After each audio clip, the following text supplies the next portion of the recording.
Hi, I'm Amanda Morrall, Personal Finance Editor with Interest.co.nz, and I'm here with a double-shot interview today with Matthew Goldsack. He is Head of Investment Solutions for BT Funds Management, which oversees Westpac's KiwiSaver schemes. Welcome, Matthew. Thank you.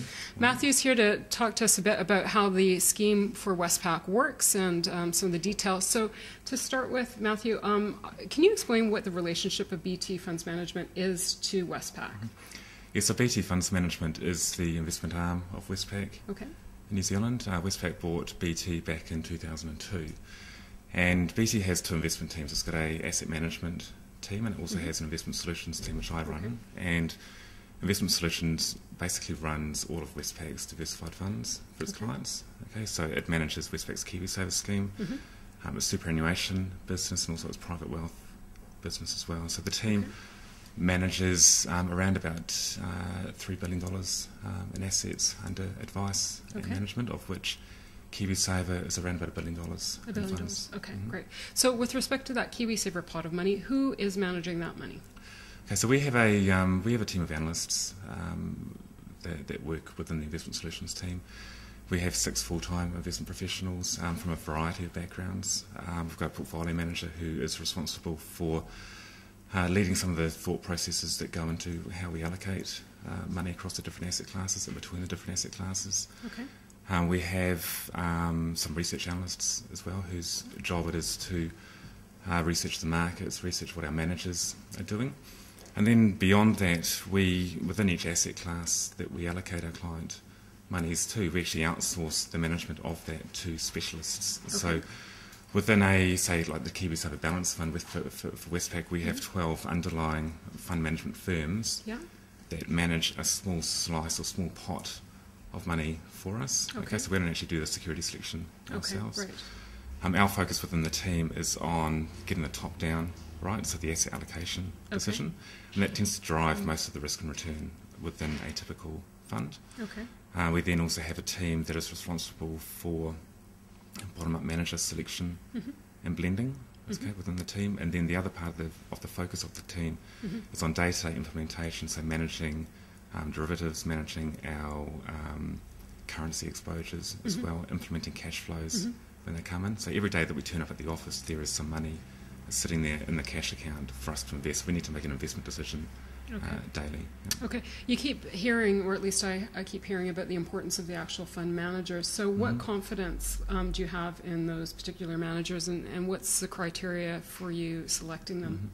Yeah, so we have a fundamental belief within Westpac in the ability of others to outperform the market. So we take an active approach. But we also sort of take that one step further and believe that no single asset manager can consistently beat the market year in, year out. Okay. So we outsource management of parts of the portfolio to teams of specialists, and we blend those managers together. Okay. There's a range of different factors that we look at. First of all, within our global equity portfolio, we will have around 6 underlying managers, and they are managers that have been handpicked from around the world. We don't have any ties with any of those managers at all, and they are all selected for their ability and our conviction level that they will outperform the market over time.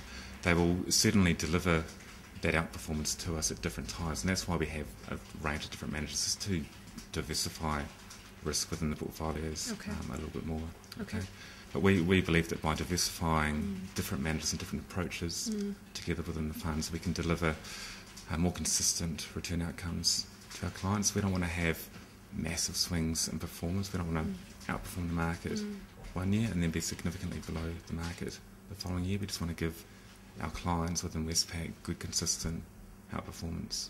Okay, one of the things, there's usually a cost for that active management, and that's comes at a premium to the KiwiSaver members. But I understand in some cases you've been able to sort of modify that extra cost. Or can you explain how the fees work for? Yes, so look, I'm a big believer that to deliver an investment product, especially a diversified product, you've got to be very mindful of your costs. You've got to keep your costs down because that directly impacts on the performance that you're delivering to your investors. So one of the benefits of Westpac is that as a wealth manager, both in New Zealand and Australasia, we're one of the biggest wealth managers within the BT group. For example, BT manages in excess of $110 billion in assets under management and advice across Australasia, and with that comes scale. So we are able to seek out very high quality managers, and managers that are not normally open or available to the public. And with our scale, we can actually drive those costs down, and those costs then get reflected in how we charge and how we price our funds. Right. The markets have obviously been pretty atrocious over the past few years, and a lot of volatility right now. How happy are you or satisfied with you of the above average returns using this active management style? I think it's really periods like this where active management can come to the fore. I think what we're finding from discussions that we're having with our managers at the moment is that with the downturn, they're able to pick up high quality companies at much lower prices. Okay. Businesses are still making money, so a lot of companies globally still have a lot of cash on their balance sheets. Their earnings are still relatively strong. Okay. For many companies. I think the reality is that half the world is going to go into recession, or close to recession over the next year perhaps, but half the world is still going to be growing as well. There are still opportunities out there, there's still ways to make money. So it really comes down to having a very disciplined investment approach, making sure that you're very well diversified as well across the different asset classes, and hiring good quality managers as well. One of the unique offerings that Westpac has is the capital protected Kiwi Super Fund. So can you explain, for the benefit of those who wouldn't be familiar, how that might work? Yeah, so the capital protection plan within Westpac is quite a unique offering in the marketplace. It allows investors to gain access to a portfolio of growth assets, so it's fully invested in markets, but it also has the added protection of a capital protection provider who will guarantee the return of your initial investment. So if markets do drop at the end of the period, then you will always get back the value that you initially put into the fund. So it does suit those investors that still want to experience and participate in some of the upside from markets over the longer term, but are quite risk adverse as well and don't want to lose money as well. So we're finding at the moment that it's quite an attractive product. Yeah, it would be, because you can take the risk, but you've got a built-in insurance program, more or less.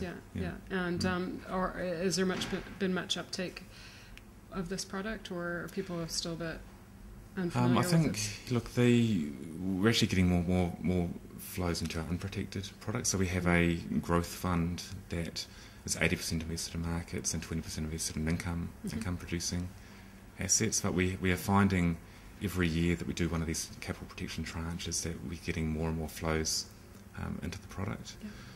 The scheme overall has within Westpac has been very, very successful, and so for every $1 that transfers out from Westpac KiwiSaver, we're receiving another $3 from other providers. So the product that we have on market is definitely one that is popular and is really meeting the market at the moment. Okay, yeah, I expect it could be even more popular in days to come.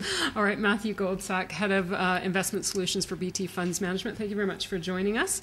I'm Amanda Morrall, Personal Finance Editor with interest.co.nz, and this has been another one of our Double Shot interviews.